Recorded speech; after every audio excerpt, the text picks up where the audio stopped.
ನಮಸ್ತೆ ಸ್ನೇಹಿತರೆ, ಇಂದಿನ ವಿಡಿಯೋದಲ್ಲಿ ನಾವು ಯಾರಿಗೆಲ್ಲ ಈ ಹೈಪೋಥೈರಾಯ್ಡ್ ಪ್ರಾಬ್ಲಮ್ನಿಂದ ಬಳಲ್ತಾ ಇದ್ದಾರೋ ಅವರೆಲ್ಲ ಏನೆಲ್ಲ ಫುಡ್ಸ್ನ ಅವಾಯ್ಡ್ ಮಾಡಬೇಕು ಅನ್ನೋದನ್ನು ನೋಡೋಣ.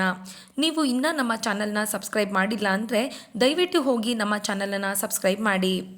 ಬನ್ನಿ ಹಾಗಾದರೆ ಏನೆಲ್ಲ ಆಹಾರಗಳನ್ನ ಹೈಪೋಥೈರಾಯ್ಡ್ ಇರೋರು ತಗೊಳ್ಬಾರ್ದು ಅಂತ ನೋಡೋಣ. ಮೊದಲನೇದಾಗಿ ಗೈಟ್ರೋಜೆನಿಕ್ ಫುಡ್ಸ್.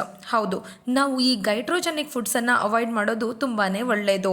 ಈ ಫುಡ್ ಥೈರಾಯ್ಡ್ ಪೇಷಂಟ್ಸಲ್ಲಿ ಥೈರಾಯ್ಡ್ ಹಾರ್ಮೋನ್ನ ಉತ್ಪಾದನೆ ಮಾಡೋದಕ್ಕೆ ಅಡ್ಡಿ ಮಾಡುತ್ತೆ. ಹಾಗಾದರೆ ಯಾವುದೆಲ್ಲ ಈ ಫುಡ್ಸ್ ಅಂತ ನೋಡೋದಾದರೆ ಎಲೆಕೋಸು ಆಗಿರ್ಬೋದು, ಹೂಕೋಸು ಆಗಿರ್ಬೋದು, ಬ್ರೋಕಲಿ ಆಗಿರ್ಬೋದು, ಹಾಗೆ ಮೂಲಂಗಿ. ಹೌದು, ಈ ಎಲ್ಲ ಪ್ರಾಡಕ್ಟ್ಸ್ಗಳನ್ನ ನೀವು ಅವಾಯ್ಡ್ ಮಾಡೋದ್ರಿಂದ ಆಗುವಂತಹ ಹಾನಿಯನ್ನು ತಪ್ಪಿಸಬಹುದು. ಇನ್ನು ಎರಡನೇದಾಗಿ ಸೋಯಾ ಪ್ರಾಡಕ್ಟ್ಸು. ಹೌದು, ಈ ಹೈಪೋಥೈರಾಯ್ಡ್ ಇರೋ ಪೇಷಂಟ್ಸ್ ಪ್ರತಿನಿತ್ಯ ಥೈರಾಯ್ಡ್ ಟ್ಯಾಬ್ಲೆಟ್ಸ್ಗಳನ್ನ ಅಥವಾ ಔಷಧಿಗಳನ್ನ ತೆಗೆದುಕೊಳ್ತಾ ಇರ್ತಾರೆ.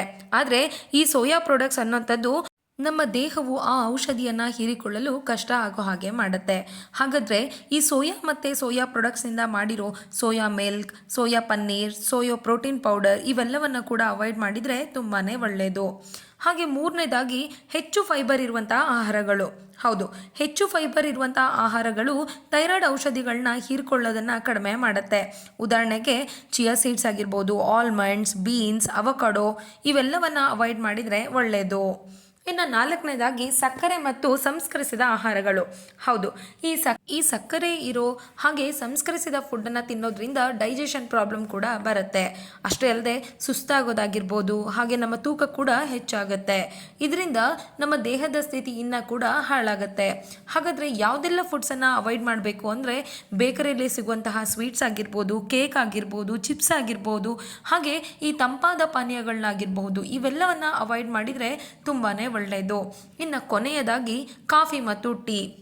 ಹೌದು, ನಿಮ್ಗೆ ಆಲ್ರೆಡಿ ಗೊತ್ತಿರೋ ಹಾಗೆ ಈ ಕಾಫಿ, ಟೀ ಯೂಸ್ ಮಾಡೋದ್ರಿಂದ ನಮ್ಮ ದೇಹದಲ್ಲಿ ಕೆಫಿನ್ನ ಅಂಶ ಜಾಸ್ತಿ ಆಗುತ್ತೆ. ಇದರಿಂದ ನಮ್ಮ ದೇಹದಲ್ಲಿರುವಂಥ ಶಕ್ತಿಯನ್ನು ಕುಂದಿಸುತ್ತೆ. ಹಾಗೆ ಥೈರಾಯ್ಡ್ ಹಾರ್ಮೋನ್ ಉತ್ಪಾದನೆಯನ್ನು ಮಾಡೋದು ಕೂಡ ಕಡಿಮೆ ಮಾಡುತ್ತೆ. ನೋಡಿದ್ರಲ್ಲ, ಈ ಎಲ್ಲ ಫುಡ್ಸ್ನ ಅವಾಯ್ಡ್ ಮಾಡೋದ್ರಿಂದ ಥೈರಾಯ್ಡ್ ಸಮಸ್ಯೆಯಿಂದ ಪರಿಹಾರವನ್ನು ಕಂಡುಕೊಳ್ಬಹುದು.